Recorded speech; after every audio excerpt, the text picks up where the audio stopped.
अब आपको दिखाते हैं एक ऐसा वीडियो जिसे देखने के बाद आपका दिल पसीज उठेगा।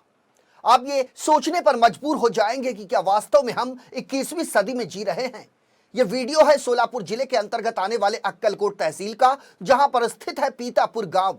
इसी गांव के पास से गुजरती है हरना नदी, जो इस समय भारी बारिश के चलते उफान पर है।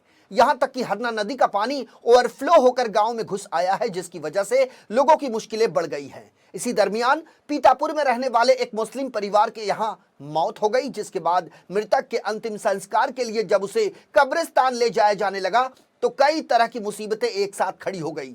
चूंकि कब्रिस्तान हरना नदी के उस पार स्थित है, इसलिए सुपुर्दे खाक की विधि को पूरा करने के लिए लोगों के पास नदी पार करने के अलावा कोई दूसरा विकल्प नहीं था। हालांकि मृतक के शव को कब्रिस्तान तक पहुंचाने का लोगों ने कई विकल्प तलाशा, लेकिन कुदरत के सामने किसी की एक भी ना चली और अंत में थक हार कर लोगों ने टायर और बैरल के ऊपर शव को रखकर बहते नदी को पार कर मृतक के शव का अंतिम संस्कार किया। अपनी टीवी स्क्रीन पर ये तस्वीरें आप जरा गौर से देखिए। ये 21वीं सदी का भारत है और यहां भारी बारिश के चलते जिस तरीके से नदी में बाढ़ की स्थिति पैदा हो गई है और ऐसे में गांव के ही एक मुस्लिम परिवार के यहां मौत हो गई, जिसके सुपुर्दे खाक के लिए जब अंतिम विधि करने के लिए मृतक के शव को ले जाया जाने लगा तो यहां पर नदी को पार करने के अलावा गांव वासियों के सामने कोई दूसरा विकल्प नहीं था। लिहाजा उन्होंने नदी में टायर पर मृतक की डेड बॉडी को रखा और किसी तरह नदी को पार किया